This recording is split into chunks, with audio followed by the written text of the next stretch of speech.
HTV le live, il est bientôt 19 h, soyez les bienvenus, on est vendredi. Allez, on vous laisse un petit peu de temps pour vous connecter, bien sûr. Je vous rappelle que l'émission est cross-postée sur nos 20 pages sur Facebook, bien sûr. Et puis, si vous voulez faire des commentaires, n'hésitez pas. Rendez-vous sur la page HTV le live pour poser vos questions. Et notre invité, en tout cas, essaiera d'y répondre, si toutefois on a des questions, bien sûr. Et puis, rendez-vous aussi en direct live sur Frontignan TV.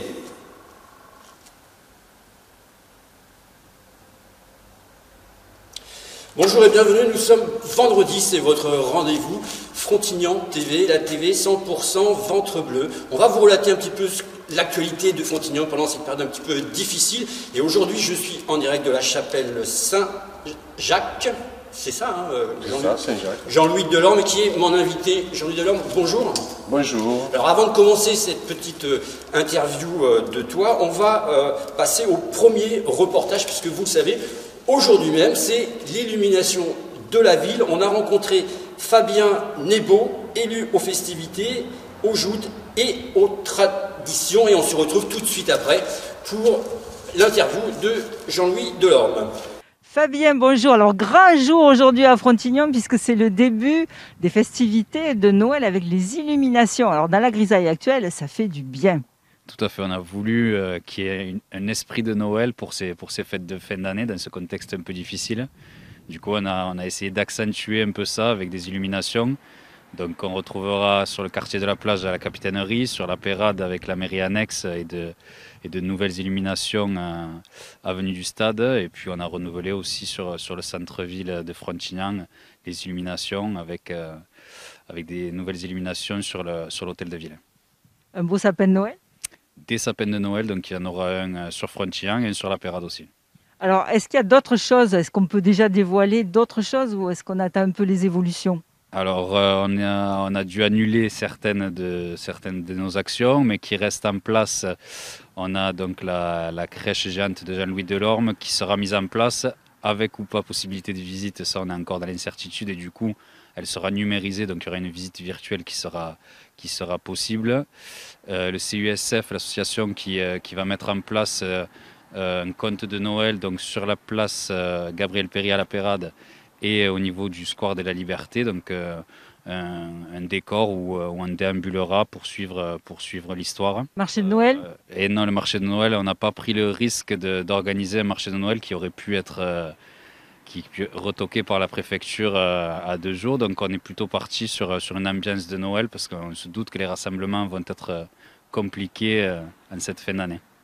C'est déjà bien parce que ça égaye un peu la morosité actuelle. Voilà, c'est ça. Et après, pour soutenir nos commerçants, il y aura aussi un concours des vitrines qui sera mis en place pour nos commerçants. Et puis une tombola avec des lots intéressants à gagner. Tout ça se déroulera chez nos commerçants pour pouvoir avoir les tickets et tout ça. C'est chez nos commerçants qu'il faudra se déplacer. Donc solidarité. Et oui, ces temps sont difficiles pour tout le monde et pour nos commerçants non essentiels, comme certains disent, c'est encore plus difficile. Donc la ville essaye de les soutenir avec ses moyens. Les arteliers qui devaient présenter une boutique à la salle ISO ont organisé une petite vidéo pour que vous voyez leur réalisation et ce sera disponible en click and collect. Et ils seront hébergés par le magasin d'Albé où chaque artiste pourra exposer ses œuvres.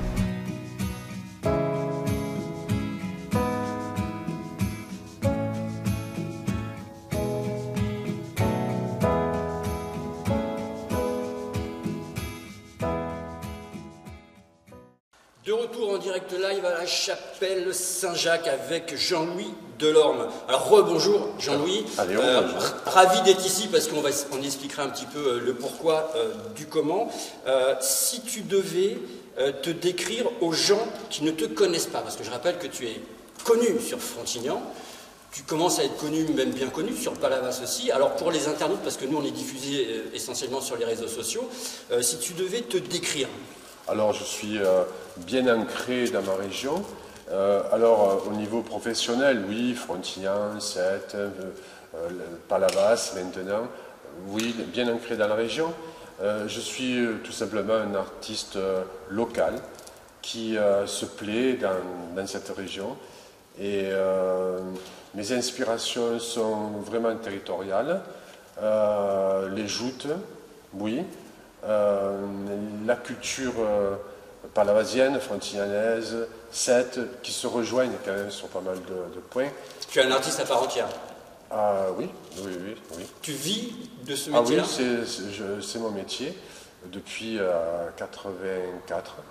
Donc tu n'as pas tout le temps fait ça, tu as fait quoi alors, la carrière, elle est... Mais vite fait, pour le résumer, ça permet de faire une belle présentation. Je suis un dessinateur industriel qui est rentré aux Beaux-Arts à l'âge très tardivement, à l'âge de 26 ans. Et 2 ans après, je m'ai installé comme artiste en profession libérale sur Frontignan. Voilà. C'était en 1981, ça? 84. 84, et l'atelier, il a été... J'avais pas d'atelier, je faisais ça dans mon appartement qui était petit. Puis j'ai rencontré mon épouse qui m'a dit où c'est moi, où c'est l'atelier. Donc j'ai laissé mon épouse à la maison et là on a vécu. Et je me suis fait un atelier un peu plus loin. Voilà. D'accord. Alors, toujours sur Frontignan. Hein. D'accord. Actualité oblige, le Covid-19, on en parle et on en reparle. Oui. Je sais que tu avais une grosse activité pendant cette période-là, puisque tu devais faire un espèce de cercle. Tu peux nous en parler un petit peu plus? Alors oui, c'était une année vraiment spéciale et la Covid, franchement, ça n'a pas été ma grande copine. Hein. 3 points très importants, dont un à 21 ans, c'est la crèche de Frontignan, la crèche géante de Frontignan, avec 50 centons et un espace grandiose qui m'est accordé depuis 3 ans dans la chapelle Saint-Jacques. Et un musée sur Palavas, grâce au maire de Palavas, M. Jean-Jean, que je ne remercierai jamais assez pour l'opportunité qu'il m'a donnée. Donc un musée de tradition, où se côtoient des figures sous forme de santons, grandeur nature, avec des figures locales, et des petites scénettes avec des santons de Sète qui retracent la vie, les origines, enfin, l'histoire de Palavas. Et en plus, j'ai encore là, une très belle commande qui est sur Sète, dans la chapelle des pénitents. Chaque année, de la chapelle des pénitents de Sète sort la barque de Saint-Pierre, et il repose cette barque sur 2 tréteaux, et elle reste sur 2 tréteaux toute l'année. Et là, Francis Lebaille m'avait demandé de réaliser 6 porteurs, grandeur nature, de cette barque, pour les laisser à demeure dans cette chapelle. On va revenir juste sur ma question qui était par rapport au Covid-19, donc ça quand même, il y a eu des reports, des annulations. Ah oui, bon, en fait, ça ne m'a pas impacté au niveau travail, au niveau professionnel. J'ai toujours autant travaillé, même pendant le grand confinement du mois de mars. Hein. Donc, comme j'avais mon laissez-passer professionnel, j'étais ou à l'atelier ou dans des musées pour travailler. Non, c'est surtout au niveau des inaugurations. À Palavas, on devait inaugurer le 13 juin. On devait par la suite inaugurer le 1er décembre. Et maintenant, on est à Pâques. Donc ça perturbe pas mal. Mais bon, ça me permet de peaufiner les choses. Frontignan, on devait inaugurer le 12. Bon, maintenant, on fait ça en version numérique. Quant à 7, eh ben, j'ai encore les santons dans l'atelier. Il n'y a plus d'urgence puisqu'on ne va pas ouvrir la chapelle. Donc j'ai un petit peu le temps, on va dire, début de l'année, ça sera fini. Oui, pas au niveau travail, pas parce qu'il me manquait du matériel, pas parce que j'avais rien à faire, mais uniquement le retard des choses. Voilà. D'accord, parfait. On va saluer nos amis internautes qui nous rejoignent, Magali, Lucie, Pierre, Jacques, Henri et encore plein d'autres. Si vous voulez faire des commentaires, n'hésitez pas, on est là pour ça. Petit reportage, tiens, c'est suite au Covid-19, la CCI s'est déplacée à Frontignan pour recevoir des commerçants. On va regarder ça en images et on se retrouve tout de suite après à la chapelle Saint-Jacques. Merci. Ouf.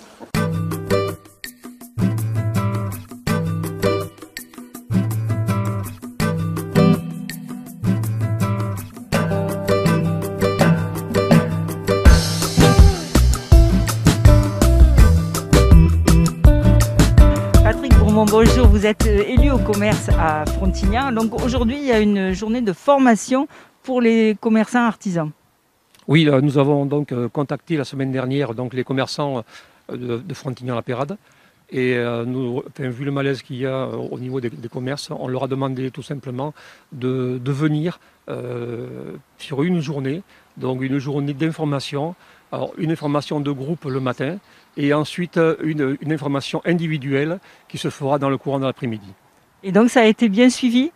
Ça a été très très bien suivi. On a environ une vingtaine de commerçants qui sont là, présents, et qui ont besoin de l'aide de la mairie. Alors c'est une aide plutôt d'appui sur le numérique ou pour leur dire toutes les aides qu'ils peuvent avoir financières, etc. C'est les deux, c'est sur le numérique, mais aussi sur toutes les aides que les commerçants peuvent demander. Des aides qui peuvent venir bien sûr de la CCI, un accompagnement de la CCI, des aides bien sûr de l'agglo, et puis aussi des aides qui peuvent venir aussi de l'État bien sûr.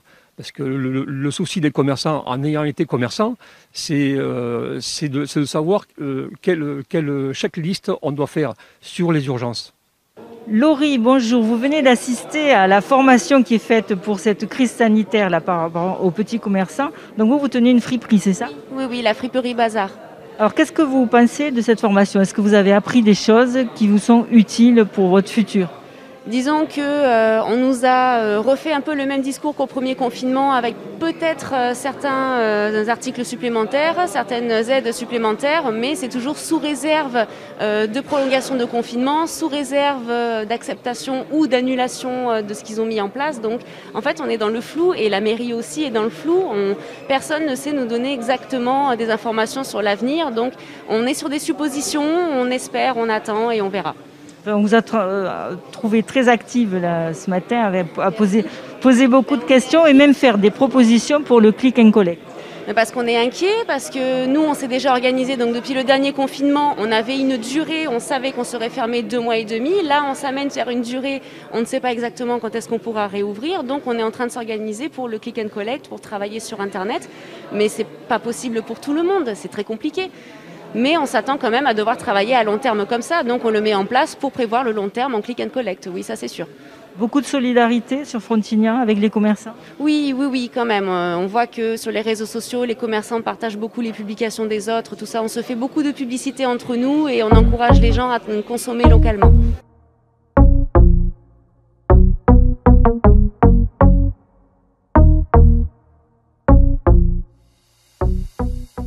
Nous sommes de retour avec Jean-Louis Delorme dans un espace un petit peu particulier. Vous verrez quelques images, bien sûr, de cet endroit-là. Déjà, merci Jean-Louis de nous recevoir. Merci à vous tous, amis internautes, de vous bousculer un petit peu sur la toile pour regarder cette émission 100% ventre bleu. Je reviens vers toi, Jean-Louis. J'ai vu sur ton site internet, qu'est-ce que l'extrême figuration ? Ah, alors c'est pas politique, hein, tout de suite. Parce que voilà, ça fait un petit peu peur ce grand mot-là comme ça. Extrême figuration, d'abord le figuratif c'est quelque chose qui est tout simplement proche de la réalité. Alors en tant que peintre par exemple, faire un tableau figuratif c'est faire quelque chose de très ressemblant. Et la matière, comme je suis plasticien, la matière vient apporter plus de réalisme. C'est-à-dire, exemple, je peins un ciel, je peux le peindre mat, avec du bleu par exemple. Je vais peindre de l'eau, je la peindrai bleue aussi par exemple, mais je la vernirai parce que j'estime que l'eau est plus brillante que le ciel. Donc avec les matériaux, je mets plus de réalisme. Donc j'arrive à avoir des tableaux avec beaucoup d'épaisseur et des matériaux totalement différents les uns des autres. D'accord, alors moi j'ai vu sur ton site, parce que c'est impressionnant, d'ailleurs je conseille à tout le monde d'aller jeter un petit coup d'œil sur les prestations que tu fais. Alors, peintre, oui. 3D, oui. sculpteur, oui. On a un tableau à la chapelle. Portrait, paysage. Oui, voilà. Alors, ma question, elle est très simple. Trompe-l'œil. Est-ce que tu as déjà essayé? Parce qu'en plus, j'ai vu qu'il y avait marqué décor de cinéma et il y avait meubles. Honnêtement, j'ai essayé beaucoup de choses, jusqu'à même la musique. Hein. Mais en fait, c'est l'art dans son apothéose qui m'intéresse. Hein. Mes origines sont celles d'un dessinateur, déjà. Après le dessin, j'ai mis de la couleur, j'ai traité les aquarelles pour bien maîtriser la couleur, et par la suite le volume, c'est-à-dire avec la terre, avec le bois, avec la pierre, jusqu'à utiliser des matériaux comme la résine. Donc je suis passé par plein de petites phases, mais en fait je m'aperçois que je suis ni peintre ni sculpteur. Le 3D, c'est parce que je ne peux pas faire autre chose aujourd'hui qu'un tableau avec de la matière et beaucoup de profondeur. Par exemple, le grand tableau qui est à la chapelle des Pénitents, il fait 50 cm d'épaisseur, 5 mètres sur 5, et on voit une coque de bateau avec le plat-bord, avec les filets qui sortent. Voilà, ni 2D, ni 3D. Je pense que ça fait partie de notre époque. On est dans un monde qui est virtuel. Ça, c'est l'ordinateur qui nous l'a apporté. Et ça a apporté tout un chamboulement esthétique. À une époque, on a eu l'appareil photo, ça nous a apporté... Avant, on a eu la perspective, ça nous a apporté un changement. On a eu l'appareil photo, ça nous a apporté un changement technique, beaucoup de réalisme. Et maintenant, avec l'ordinateur, honnêtement, mes tableaux sont ni 2D ni 3D. On le voit avec notre crèche, ça pourrait être quelque chose de beaucoup plus compacté. Non, je donne beaucoup plus de réalisme avec mes matériaux. Ouais, je suis un plasticien plus qu'un peintre. Je traite le portrait quand des gens font que des portraits. Je peins des marines quand des gens font que des marines. Je fais du santon quand des gens sont santonniers. Des caricatures, tu fais pas? Parce que si je te disais, c'est parce que je vois que Caricature Ghost est connecté, qui est un grand palavasien. Oui, je peux faire la caricature. C'est pas ma spécialité. Allez, je sais que quand on dit que touche à tout, touche à rien, moi j'aimerais bien toucher à tout et bien toucher à tout, quoi. Moi, c'est mon but. Hein. Oui, il m'arrive de commercialiser des portraits et qui sont assez fidèles à la réalité. Oui, il m'est arrivé de faire des sculptures très académiques, mais je ne suis pas un sculpteur. Je peux faire des monuments. Les monuments sur les joutes, j'en ai fait 5 dans la région quand même. J'ai notamment le souvenir d'avoir fait la main d'un ami, René Castaldo, qui est président à 7. Sa main, elle est modelée, on voit tout, on voit sa bague, on voit les plis des doigts. C'est d'un réalisme franchement assez impressionnant, quoi. On rappelle juste l'adresse de ton atelier, s'il y a des gens qui passent par Frontignan, qui veulent s'arrêter, qui veulent passer te voir, c'est quoi l'adresse? 8 rue Victor Intérieur à Frontignan, je suis à 20 mètres de la mairie. Parfait. On va faire une petite pause, on va aller direction la nouvelle identité visuelle du Muscat. Elle a été revue entièrement avec la nouvelle municipalité. On regarde ça en images et on se retrouve tout de suite après.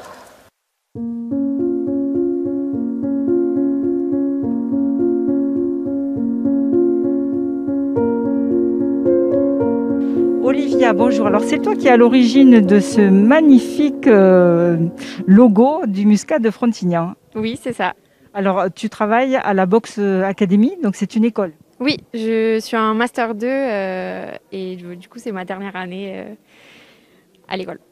Alors qu'est-ce qui a fait le choix de cette version finale?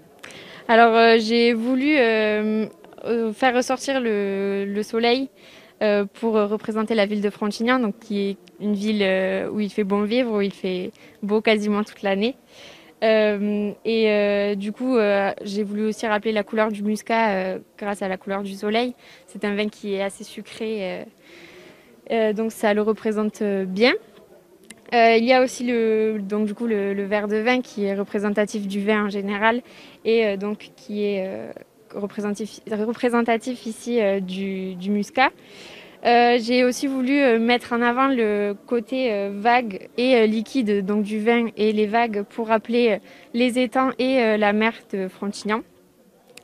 J'ai aussi choisi de mettre en avant une typographie assez manuscrite pour mettre en avant le fait main, le fait main à vrai dire, le côté savoir-faire artisanal, parce que c'est pas on promeut un produit régional avec un savoir-faire assez particulier, d'où l'appellation AOP avec un cahier des charges assez rigide avec des normes à respecter. Donc c'est ce que j'ai voulu faire ressortir à travers ce logo, tout en reprenant les couleurs du logo de la mairie de Frontignan, à savoir le jaune et le bleu du logo. Combien de temps de travail là, pour arriver à ce résultat final? Ça m'a pris aux alentours de 5-6 heures de travail.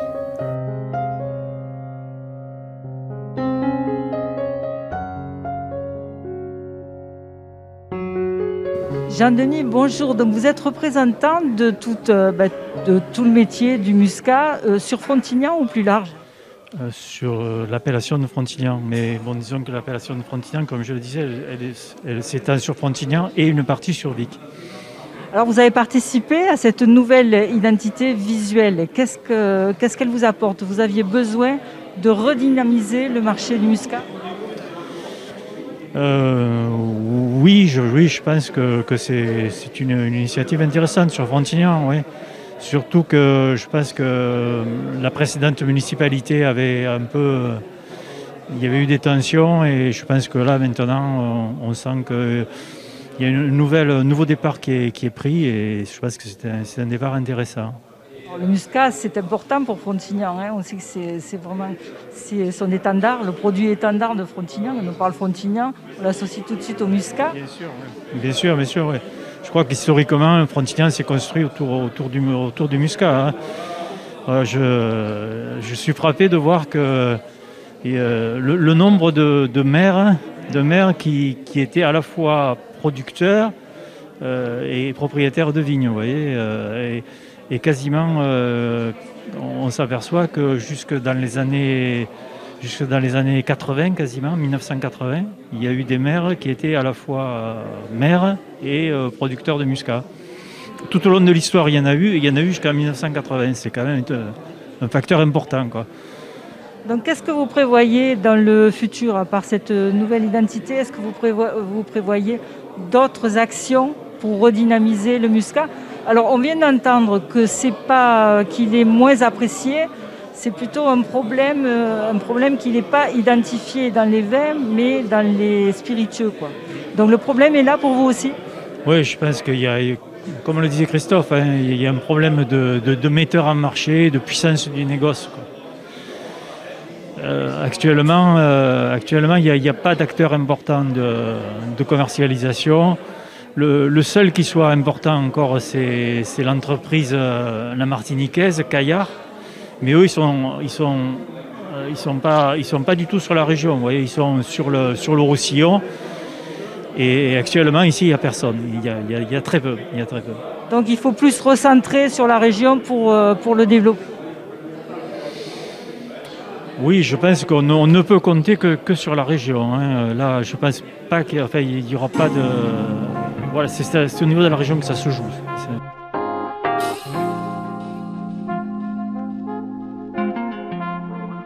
Kelvin, bonjour. Alors déjà, quelques mois après votre prise de fonction au tourisme, vous développez déjà un nouveau logo du muscat. Alors pourquoi? Le muscat, c'est très important pour la ville de Frontignan. Ah, bien sûr, le muscat, c'est l'essence même de Frontignan. On a la chance d'avoir une ville éponyme, d'avoir une AOP, donc une appellation d'origine protégée depuis 1936. C'est non seulement l'histoire de la ville, mais c'est aussi notre culture, notre patrimoine et puis notre culture populaire. Donc c'est important d'un point de vue historique et puis également économique. Donc vous avez sélectionné un nouveau visuel qui fait l'alliance entre la mer, donc Frontignan station balnéaire, et le muscat, la convivialité, de boire un petit coup le soir tranquille avec le soleil. Et ça, c'est voulu. Oui, alors on a travaillé dès le lendemain de l'élection avec les producteurs de muscat. On s'est réunis puisqu'on devait se poser la question du maintien ou non du festival. Et on a préféré travailler sur du long terme, poser une nouvelle identité graphique qui soit fédératrice d'un plan d'action à venir pour valoriser le produit, mais avant tout les producteurs et le travail de ces femmes et de ces hommes qui travaillent la terre pour nous donner ce fameux nectar. D'ores et déjà, il y a des projets pour 2021, des projets d'événements autour du muscat. Alors, on a même des projets déjà pour 2020, puisque après la présentation de cette identité commune, on donne rendez-vous aux amateurs de muscat mi-décembre, directement chez les vignerons ou chez les cavistes, pour venir retirer un livret de recettes à base de muscat. Donc pour tout achat de muscat de Frontignan, un livret recette sera offert. Donc ça, c'est le premier rendez-vous. Et puis effectivement, sur 2021, on se donnera rendez-vous pour les balades gourmandes, pour les embuscades, pour un chef dans les vignes, c'est-à-dire dîner à la Belle Étoile chez un viticulteur, et puis aussi plein d'autres événements qu'on construira ensemble, que ce soit avec la cave coopérative, les producteurs indépendants, les restaurateurs et les cavistes, pour faire de Frontignan une vraie destination du goût et des saveurs. Et puis le muscat, ça peut être une bonne idée cadeau pour Noël. Exactement, c'est une idée cadeau qui est locale et qui permet vraiment de faire fonctionner ce cercle vertueux. Et puis il y a plein de sortes de muscat. Il y a le muscat OP, il y a le muscat sec, il y a le pétillant. Et puis il y a nos producteurs aussi qui innovent avec du vin rosé, du vin rouge. Donc il ne faut pas hésiter à aller leur rendre visite.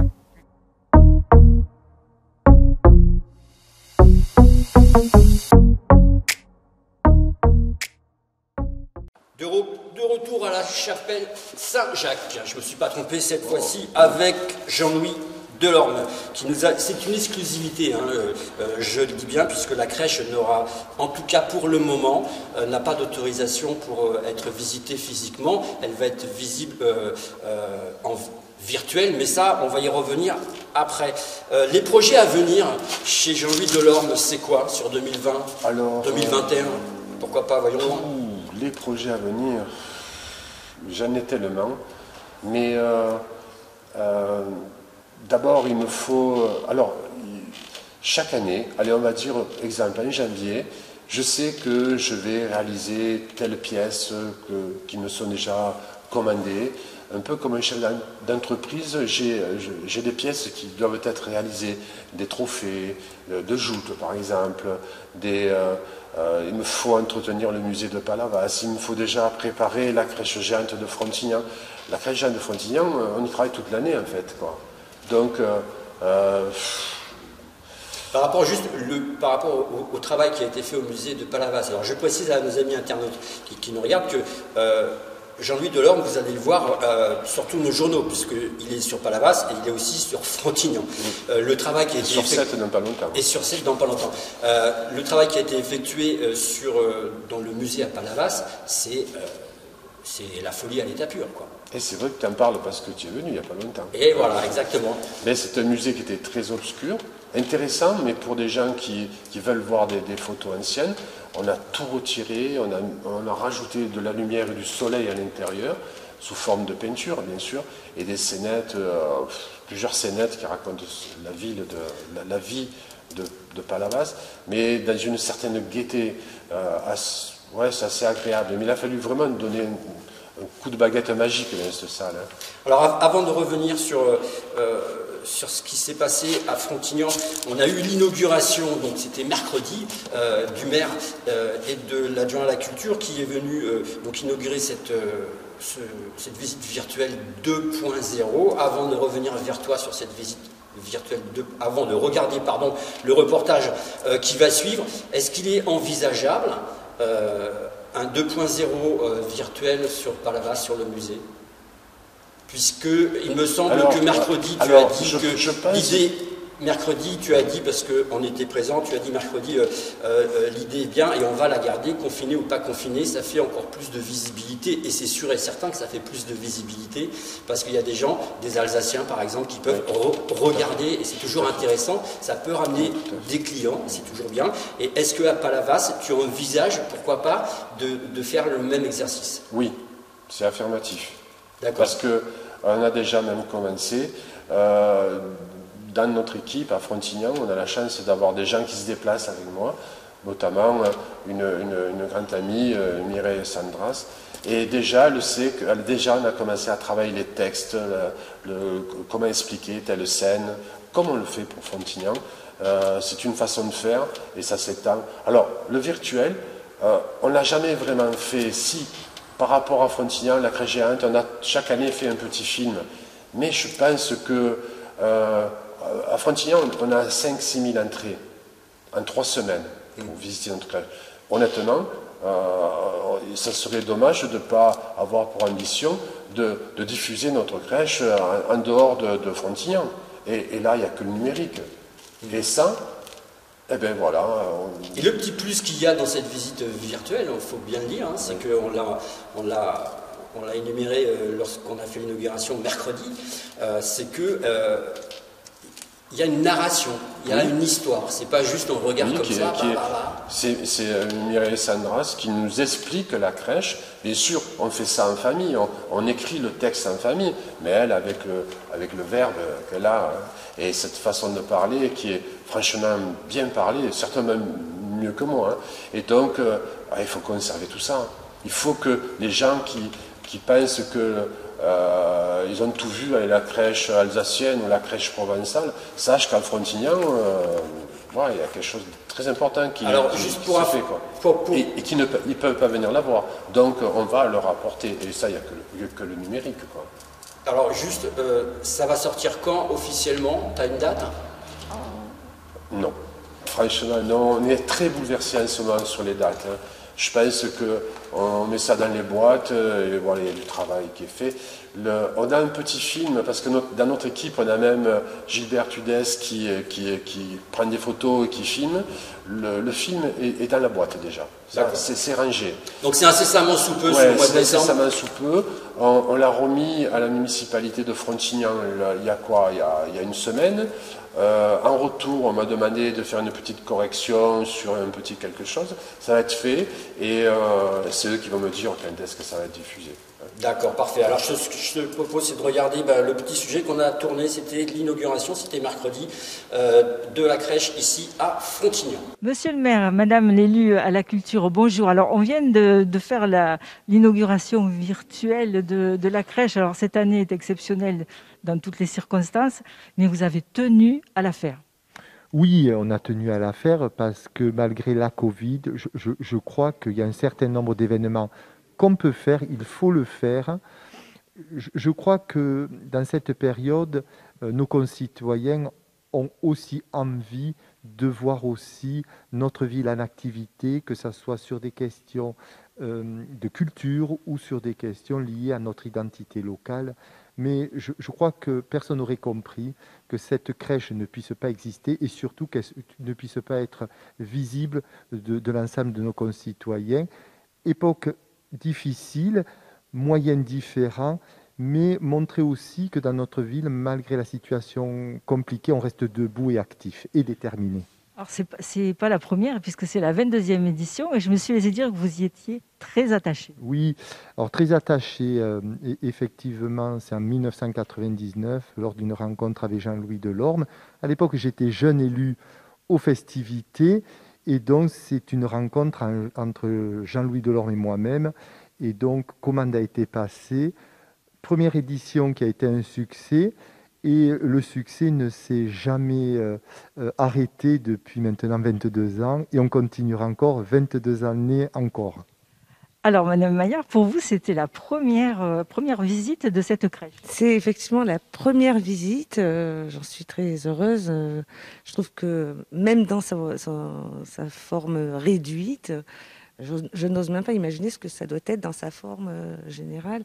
Je trouve ça extraordinaire de pouvoir retrouver au travers de ces personnages des Frontignanais, quand même, c'est pas rien, c'est pas une simple crèche, c'est quand même un travail de moulage, un travail à partir de personnes vivantes à Frontignan, et on les reconnaît si on regarde bien de près. Donc je trouve ça très bien. On ne pourra pas la visiter réellement, en vrai, mais on va la visiter de manière virtuelle. Elle existera parce qu'on se doit de préserver des propositions, de proposer de la visite, de proposer de l'activité, de l'animation dans nos villes. Surtout que la culture est très impactée par cette crise du Covid, et donc l'avoir maintenue, c'est bien. Ah oui, bien sûr. C'est, je crois, une des seules choses qu'on pouvait maintenir. On s'attache avec Monsieur le maire à maintenir tout ce qu'on peut maintenir. Effectivement, la culture, depuis le premier confinement, en définitive, ferme. Or, l'essence même de la culture, c'est l'ouverture vers les autres, c'est le vivre ensemble, c'est partager ensemble des émotions devant un tableau, devant un spectacle, en compagnie des artistes et en compagnie des autres. Donc là, on est un peu, on attend, mais on est prêt, on travaille au projet pour, dès qu'on va nous dire ouvrez, on sera prêt. De retour avec Jean-Louis Delorme, ici même à Frontignan, dans cette magnifique chapelle Saint-Jacques. Alors, je remercie déjà tous nos amis internautes qui sont nombreux à nous regarder. Likez, aimez, partagez, abonnez-vous sans aucun souci. De l'actu 100% ventre bleu. On a une tradition sur Frontignan TV et c'est tout nouveau, ça vient de sortir. On a un chapeau dans nos studios et on a plein de questions. Et on a tiré 10 questions au sort dans ce chapeau. Ça s'appelle le tac au tac. Tu es prêt? Oui, allez, voir. Jean-Louis, le cliché sur les multi-artistes qui est vrai? Tu répètes ta question. Un cliché sur les multi-artistes qui est vrai? Pas répondre. D'accord. Je vois rien. La dernière fois que tu as eu une mauvaise conscience? J'en ai tous les jours. Ah ouais. J'en ai toutes les secondes et une seconde après, je me reprends sur mon attitude, sur ma façon de penser. Non, je ne sais pas trop. Mauvaise conscience, c'est dur de répondre à ça. Là, tu rentres dans mon espace très privé. Tiré au hasard. Oui, ça nous permet de connaître un petit peu mieux. Je ne sais pas quoi dire. En fait, j'en ai beaucoup, mais je ne les cerne pas, je ne les pointe pas du mauvaise conscience. Oui, par exemple, d'avoir dit que allez, c'est vraiment une mauvaise conscience. Alors, je vais te vraiment répondre à la question. Pendant la Covid, tu sais, il y a eu le premier confinement. Eh bien, j'étais bien. J'étais bien parce que j'étais chez moi et j'ai la chance d'avoir un petit jardin. En plus, il faisait beau, j'ai pu travailler à l'extérieur et j'étais bien. Et quelquefois, parce que j'étais tellement bien, je me suis dit si ça pouvait durer un peu plus de temps. Parce que j'ai une vie très agitée. Je suis rarement à la maison en train de profiter, à la limite, un peu de la famille, de mon espace, tout le temps, un peu. Et je me suis dit, ouf, c'était bien. Moi, ça ne m'a pas trop gêné. Et par la suite, quand j'ai vu tous les malheurs que ça a apporté, la Covid, ouais, j'ai eu une mauvaise conscience. La critique qui t'a le plus blessé? La critique? Ouais. Alors, j'étais vraiment très jeune, parce que moi, les critiques, elles me nourrissent. Moi, j'aime bien qu'on me dise quelquefois ça ne va pas. Et je travaille avec une équipe qui le sait et qui franchement, ils osent me dire ça, Jean-Louis, c'est pas bon, on regarde ton symptôme, il est comme ça ne va pas. Blessé, franchement, sur mon travail. Tu as dit tout à l'heure quand tu étais plus jeune. Alors, c'est des trucs c'est avec les copains quand on était voyous, quoi. Donc, tu vois, on se battait un peu. J'étais vraiment jeune. Mais après, là, aujourd'hui, je pense être assez mature. Non, la critique me nourrit, je pense. Ton cauchemar récurrent? Je rêve. J'ai rarement de cauchemar. Franchement, mon cauchemar, non, je suis assez heureux, je n'ai pas trop de cauchemars. Pas de cauchemar. J'ai rien qui me réveille la nuit et qui me donne des frissons. Voilà, non. Où s'arrête ton pardon? Mon pardon? Ouais, lors d'une trahison par exemple, des choses comme ça. Je suis très grande gueule, je m'emporte très facilement, peut-être violent même des fois, mais il s'arrête, mon pardon, il s'arrête. Il y a une limite? Je vois pas le problème comme ça. Je m'emporte et puis je reste très stable. Je peux pardonner, mais il faut que la cause du dégât se stabilise, parce qu'après je ne sais pas où ça peut arriver. Je ne sais pas si je peux arrêter ou si je peux continuer. Je ne sais pas trop répondre aussi à cette question. D'accord. As-tu déjà souhaité du mal à quelqu'un? Certainement. Certainement. Tu veux en savoir plus? Non, c'est pas obligé. Pas obligé. Certainement. Franchement, je connais, honnêtement, je ne suis pas très loin de Jésus. Je pense que lui, il n'a pas fait de mal à grand monde. Non, moi, j'ai certainement fait mal à beaucoup de gens. Demain encore. Le moment le plus heureux de ta vie? Alors, ma femme n'est pas loin de moi, je peux te parler de ma femme. Mes enfants, oui. Tes enfants? Oui, mes enfants. Oui. L'alibi que tu invoques pour éviter un dîner? Non. Je suis assez sincère pour dire je peux venir, je ne peux pas venir. Je n'ai pas d'alibi, je n'ai pas grand-chose à cacher. À la maison, à quelle tâche es-tu commis d'office? Alors je fais la vaisselle, je fais les repas, je fais tout à la maison. Non, c'est faux. Je débarrasse la table. Ah, c'est pas mal. Non, je débarrasse la table parce que ouais, il faut que je bouge, j'ai mangé. Mais tout le temps, je débarrasse la table tout le temps. Si je peux, j'aide à la maison. L'aspirateur? L'aspirateur? Non, on ne passe pas beaucoup l'aspirateur. Ouais, ça fait du bruit, on en a un qui fait un peu trop de bruit. Non, il m'arrive de balayer, de nettoyer des petites choses. Mais c'est vrai qu'à la maison, des fois, je ne fais pas grand-chose. Ton mot d'amour préféré? Tout savoir. Ah, c'est ça, c'est 10 questions. Mon mot d'amour préféré bon, chérie. Quelle est ta définition du bonheur? La définition du bonheur, c'est se mettre au lit et se dire tiens, je passais une belle journée et demain, j'espérais bien passer encore une belle journée. Se mettre au lit tranquille, j'aime bien ça, c'est-à-dire journée accomplie, journée terminée, allez, vivement demain qu'on en recommence une autre. Merci Jean-Louis d'avoir répondu à ces questions du tac au tac. Merci Jean-Louis Delorme. Merci.